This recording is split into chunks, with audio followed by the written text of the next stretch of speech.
Welcome to my YouTube channel Today Knowledge. आज के video में बात करेंगे सेट 4 जो झारखंड मॉडल पेपर झारखंड से निकल चुका है, सेट 4 साइंस का, तो उसके बारे में। तो चलिए इस वीडियो को लेट ना करते हुए इसको सोल्यूशन करते हैं साइंस का, क्लास 10th का।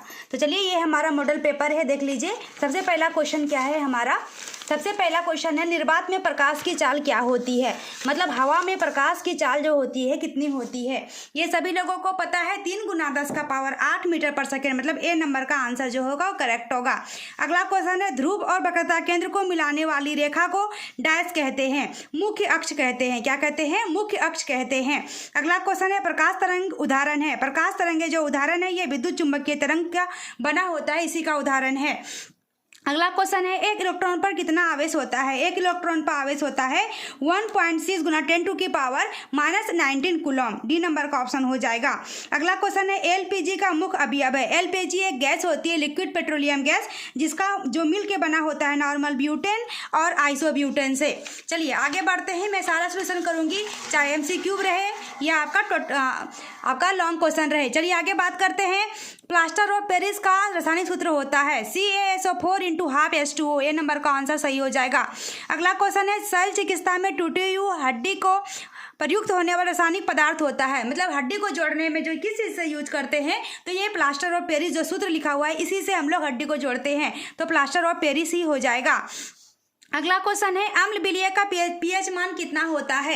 अम्लीय विलयन का मान पीएच का मान 7 से कम होता है। अगला क्वेश्चन है दीवारों पर सफेदी कराने के लिए किसका प्रयोग किया जाता है। दीवार को हम लोग चूना से हम लोग दीवार को ये करते हैं, और चूना का रासायनिक सूत्र होता है CaOH2। अगला क्वेश्चन है 10 नंबर क्वेश्चन है हमारा सोडियम सल्फेट। देख लीजिए सोडियम सल्फेट और बेरियम क्लोराइड को मिलाने पर किस रंग का अपक्षेपण प्राप्त होता है। व्हाइट कलर का होता है, सफेद रंग का हो जाएगा। चलिए धारा का एसआई मात्रक क्या होता है। धारा का एसआई मात्रक होता है एम्पियर होता है। अगला क्वेश्चन है हीरा और ग्रेफाइट कार्बन के क्या है। ये दोनों कार्बन के क्या है? अपर रूप हैं। वास्तविक प्रतिबिंब तथा आभासी प्रतिबिंब में अंतर लिखने के लिए बोल रहा है। तो वास्तविक प्रतिबिंब और आभासी प्रतिबिंब, वास्तविक प्रतिबिंब में क्या होता है, यहाँ देखिए आंसर मैंने लिखा है। वास्तविक प्रतिबिंब वस्तु से आ रही प्रकाश किरणों के परावर्तन या अपवर्तन के बाद वास्तविक कटान से बनता है। और आभासी प्रतिबिंब, जिसको काल्पनिक प्रतिबिंब भी कहा जाता है, काल्पनिक प्रतिबिंब वहां बनता है जहां पर परावर्तित या अपवर्तित किरणों परस्पर कटती हुई मालूम पड़ती है जब उनको पीछे की ओर से बढ़ाया जाता है। ये आपका करेक्ट आंसर हो जाएगा।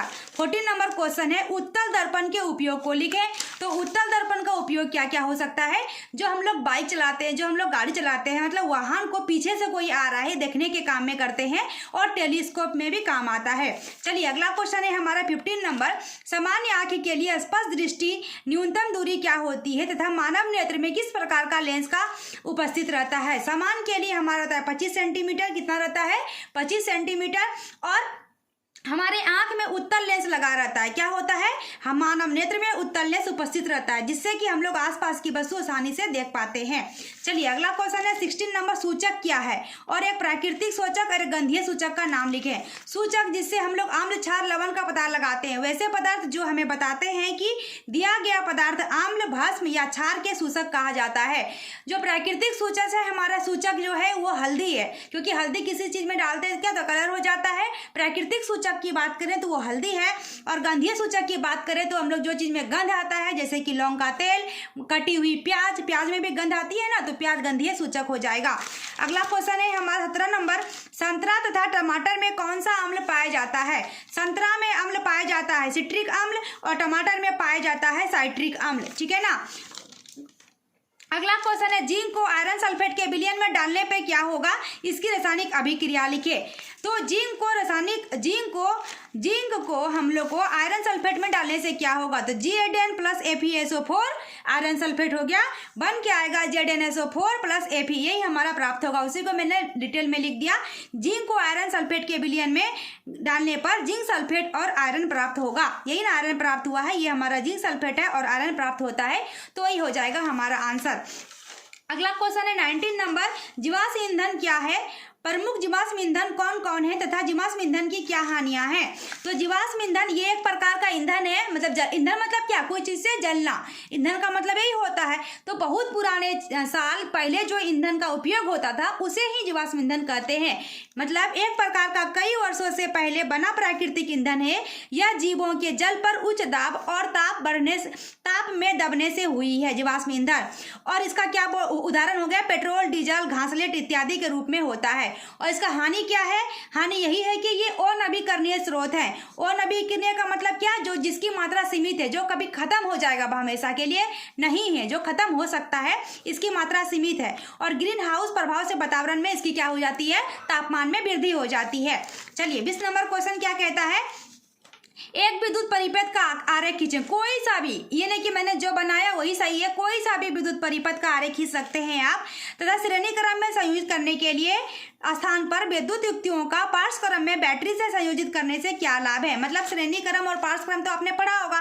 तो ये हमारा, मैंने एक फिगर बना लिया है, कोई सा भी फिगर बना सकते हैं आप। और लाभ क्या है श्रेणी क्रम के जगह पे पार्श्व क्रम में, क्योंकि अलग अलग, जैसे ये मैं श्रेणी क्रम का ही बना दिया है फिगर, कि अलग अलग, जैसे पंखा कुछ जलाने के लिए हम लोग का एक साथ अगर यूज हो रहा है, एक बटन से सब काम कर रहा है, तो वो होता है श्रेणी क्रम। और अलग अलग होता है तो होता है पार्श्व क्रम। तो एक फैन खराब होगा तो सारा खराब नहीं हो, इसलिए पार्श्व क्रम में अधिक हमारा लाभ है। तो वही लाभ क्या है, एक उपकरण को बंद चालू होने पर अन्य उपकरण प्रभावित नहीं होते हैं। और क्या होते हैं, प्रत्येक उपकरण को पूर्ण बैटरी वोल्टेज से मिलता है। 20 नंबर क्वेश्चन सॉल्व हो गया। चलिए आगे बात करते हैं। 21 नंबर क्वेश्चन क्या बोल रहा है, निम्न रासायनिक समीकरण को संतुलित करना है, बैलेंस करना है। बैलेंस का मतलब क्या होता है, जो भी समीकरण के इस साइड है वो उतना ही हो, तराजू मानिए इस साइड जितना भार है उस साइड भी उतना ही होना चाहिए। तो चलिए मैं बैलेंस कर देती हूँ आपका। बैलेंस करने के लिए देखिए Fe प्लस H2O दिया हुआ था, बन के आया Fe3O4, तो H2O यहाँ हमने 4 लगा, यहाँ 4 लिखा, यहाँ 3, मतलब 3 Fe हो गया। इस साइड भी 3 Fe हो गया। इस साइड हाइड्रोजन कितना हो गया 8, इस साइड भी हाइड्रोजन कितना हो गया 8, O कितना हो गया 4, O कितना है 4, बैलेंस हो गया। अगला क्वेश्चन है Na प्लस O2 बन के आया था Na3O, तो Na मैंने यहाँ 6 डाला, यहाँ पे लास्ट में 2 डाला, तो Na 3 दूना कितना हो गया 6, और यहाँ 6 था, O पहले से 2 था, और इस साइड भी कितना हो गया 2 हो गया। अगला क्वेश्चन है K प्लस H2O बन के आया KOH प्लस H2, तो मैंने यहाँ 2 डाला और यहाँ भी 2 डाला और यहाँ भी 2 डाला, तो 2K, इस साइड भी 2K, यहाँ पे H कितना हो गया हाइड्रोजन 4, इस साइड भी 2 हाइड्रोजन और यहाँ 2 हाइड्रोजन, कितना हो गया 4, और O कितना हो गया 2, यहाँ भी O कितना हो गया 2 हो गया। और लास्ट है N2 प्लस H2 बन के आया था NH3, तो देखिए मैंने यहाँ 3 डाला और यहाँ 2 डाला, तो मतलब N कितना हो गया 2, N 2 था, और हाइड्रोजन कितना हो गया 6, हाइड्रोजन कितना हो गया 3 दूना 6, तो ये हमारा हो गया। चलिए आगे बात करते हैं। 22 नंबर क्वेश्चन क्या बोल रहा है, निम्न रासायनिक समीकरण का नाम लिखने के लिए साधारण नमक, बेंजीन, जल और बेकिंग सोडा का। साधारण नमक का होता है NaCl सोडियम क्लोराइड, बेंजीन का होगा C6H6, जल का होगा H2O, बेकिंग सोडा का होगा NaHCO3। चलिए आगे बात करते हैं। 23 नंबर क्वेश्चन, मानव नेत्र का नामांकित चित्र बनावे। मानव नेत्र का बोल रहा है आंख का, तो ये हमने बनाया है मानव नेत्र का, ये हमने चित्र बनाया है, जो कि इधर क्या है, ये हमारा पुतली है, ये हमारा परितालिका है, ये हमारा द्रंग तंत्रिका है। आप चाहे तो इसका स्क्रीनशॉट ले सकते हैं। ये हमारा दृष्टि पटल है, और ये पक्षझामी पेशियां हैं, ये स्क्लेरा है, ठीक है ना। तो ये आप चाहे तो स्क्रीनशॉट ले सकते हैं। आई होप आपको दिख रहा होगा। चलिए आगे बात करते हैं कि 24 नंबर क्वेश्चन, निकट दृष्टि दोष और दीर्घ दृष्टि दोष क्या है, इसके कारण बतावें तथा इसका उपचार कैसे किया जाता है। तो निकट दृष्टि दोष और दीर्घ दृष्टि दोष। निकट दृष्टि दोष, जिस दृष्टि दोष में निकट की वस्तु साफ साफ देखी जा सके लेकिन दूर की ना देखी जा सके साफ साफ, उसे निकट दृष्टि दोष कहते हैं। और दूर दृष्टि दोष में दूर की वस्तु साफ साफ देखी जा सके लेकिन निकट की वस्तु साफ साफ ना देखी जा सके, उसे दूर दृष्टि दोष कहता है। चलिए कारण क्या है निकट दृष्टि दोष का, कि ज्यादा टीवी देखना, मोबाइल स्क्रीन के पास ज्यादा रहना। और दूरदृष्टि होने का कारण क्या है, हमारा आंख की पुतली का जो आकार है वो बढ़ जाता है। निकट दृष्टि दोष को ठीक करने के लिए अवतल लेंस का उपयोग करते हैं, दूरदृष्टि को ठीक करने के लिए उत्तल लेंस का उपयोग करते हैं। चलिए आगे बात करते हैं कि निम्नलिखित में के संरचनात्मक सूत्र लिखिए। Methane, propane, ethane, benzene, chlorobutane. चलिए मीथेन का हो जाएगा CH4, प्रोपेन का हो जाएगा C3H8, एथेन का हो जाएगा C2H6, बेंजीन का हो जाएगा C6H6, क्लोरोब्यूटेन का हो जाएगा C4H9Cl। चलिए आगे बात करते हैं 26 नंबर क्वेश्चन है, ये आपका एक फिगर दिया हुआ है और बोल रहा है यहाँ 1 नंबर लिखा हुआ है, यहाँ 2 नंबर लिखा हुआ है। पढ़िए क्वेश्चन। कॉपर को लाल भूरे चूर्ण को चित्रानुसार गर्म किया गया है, यहाँ गर्म किया है कॉपर को। तो ये 1 नंबर में क्या होगा, कॉपर का चूर्ण होगा, कॉपर को गर्म किए हैं तो। और 2 नंबर का किस में गर्म किए हैं, उसको कोई बर्तन में किए होंगे, कॉपर का पात्र। तो मैंने वही लिखा, कॉपर का चूर्ण और कॉपर का पात्र। अगला क्वेश्चन क्या बोल रहा है इसमें, बी नंबर, इनमें होने वाली अभिक्रिया का नाम लिखें। तो क्या होगा, Cu मतलब कॉपर ऑक्सीजन के साथ संयोग करेगा, Cu प्लस O2 बन के आएगा CuO। चलिए आगे बात करते हैं सी नंबर 26 का ही सी नंबर क्वेश्चन के लिए, अभिक्रिया के लिए संतुलित रासायनिक समीकरण लिखे। इसी जो हमने इक्वेशन लिखा इसी को संतुलित करना है। तो CuO2 बन के आया था CuO, तो मैंने यहाँ 2 लिख दिया, तो 2 Cu, 2 यहाँ पे 2 हो गया, तो 2 Cu, यहाँ पे भी हमने 2 लिख दिया, 2 Cu हो गया, और O2 हो गया, तो O2 हमारे पास था ही। चलिए डी नंबर क्वेश्चन क्या कहता है, उत्पाद की हाइड्रोजन गैस से अभिक्रिया का समीकरण लिखे। जो हमने बनाया कॉपर, उसका समीकरण लिखने के लिए बोल रहा है H2O के साथ। तो Cu प्लस H2O बन के आ जाएगा Cu प्लस H2O, ठीक है ना। चलिए आगे बात करते हैं, मुकुलन द्वारा अलैंगिक जनन होता है। मुकुलन द्वारा अलैंगिक जनन होता है ईस्ट में। कहाँ होता है, ईस्ट में। मानव हृदय में कितने आलिंद और कितने नियले होते हैं, 2 आलिंद और 2 नियले होते हैं। मानव का जो हृदय होता है 4 चैम्बर का बना होता है। तो ए नंबर का आंसर हो जाएगा। अगला क्वेश्चन है, ब्रिक की रचनात्मक और कार्यात्मक इकाई क्या है, नेफ्रॉन है। क्या है, नेफ्रॉन है। अगला क्वेश्चन है, ये कण रक्त का थक्का बनाने में सहायक होते हैं। जो प्लेटलेट्स या पट्टिकाणु कहलाते हैं, जो रक्त को क्या करता है, ब्लड को क्या करता है, थक्का बनाता है। किस वैज्ञानिक को अनुवांशिकी का पिता किया जाता है, गेर्गर जॉन मेंडल को। किसको कहा जाता है, गेर्गर जॉन मेंडल को। अगला क्वेश्चन है, अमाशय की जठर ग्रंथियां क्या स्राव करती है। अमाशय की जठर ग्रंथियां HCl हाइड्रोक्लोरिक अम्ल स्राव करती है। चलिए आगे बात करते हैं, पादप में जाइलम डैश के लिए उत्तरदायी है। पादप में जाइलम जो है ये किसके लिए उत्तरदायी है, जल का वहन के लिए उत्तरदायी है। अगला क्वेश्चन है, ऐसे पदार्थ को डैश कहते हैं जो जैविक प्रक्रम द्वारा अपघटित हो जाते हैं। ऐसे प्रक्रम को क्या कहते हैं, जैव निम्नीकरणीय कहते हैं। क्या कहते हैं, जैव निम्नीकरणीय कहते हैं। चलिए परावैंगनिक किरणों के जीवधारियों पर पड़ने वाली किन्हीं 2 हानिकारक प्रभाव का उल्लेख करें। तो क्या करता है, परावैंगनिक किरण त्वचा को नुकसान पहुंचाता है, त्वचा का नुकसान हो जाएगा। 2 नंबर, मानव नेत्र को भी नुकसान पहुंचाता है। चलिए अगला क्वेश्चन है, स्वपोषी पोषण के लिए आवश्यक परिस्थितियां कौन सी है और इसका उत्पादक क्या, प्रोडक्ट पूछ रहा है क्या है। तो स्वपोषी के लिए क्या क्या जरूरी है, हमारा जो अपना भोजन खुद बनाते हैं, स्वयं पोषी कहलाते हैं। खुद बनाने के लिए क्या क्या चाहिए, कार्बन डाइऑक्साइड, क्लोरोफिल, सूर्य का प्रकाश, खनिज लवण, चारों चीज को मिलाते हैं जो फोटोसिंथेटिक प्रकाश संश्लेषण कहलाते हैं, वही होंगे। और उत्पादक क्या बोल रहा है, मेन प्रोडक्ट क्या बनता है, ग्लूकोज बनता है। और बाय प्रोडक्ट पूछा है हमें, तो बाय प्रोडक्ट क्या हो जाएगा, ऑक्सीजन हो जाएगा। क्या हो जाएगा, ऑक्सीजन हो जाएगा। अगला क्वेश्चन है, वायवीय मतलब ऑक्सी और अवायवीय मतलब अनाक्सी श्वसन में अंतर क्या है। ऑक्सी श्वसन और अनाक्सी श्वसन में अंतर पूछ रहा है। तो ऑक्सी श्वसन और अनाक्सी श्वसन में अंतर हो जाएगा। जो इसमें ऑक्सीजन जरूरी है तो ऑक्सी श्वसन, जिसमें ऑक्सीजन जरूरी नहीं है तो अनावश्यक श्वसन। इसमें जब भोजन होता है, भोजन का पूर्ण ऑक्सीजन होता है। भोजन का क्या होता है, पूर्ण ऑक्सीकरण होता है। और इसमें भोजन का अपूर्ण ऑक्सीकरण होता है, ठीक है ना। चलिए आगे बात करते हैं, हमारी पेशियों में अकड़न कैसे आ जाती है। जो हमारी मांसपेशी अकड़न कैसे आती है, तो पेशी प्राणियों का आकुंचित होने वाला एक ऊतक है।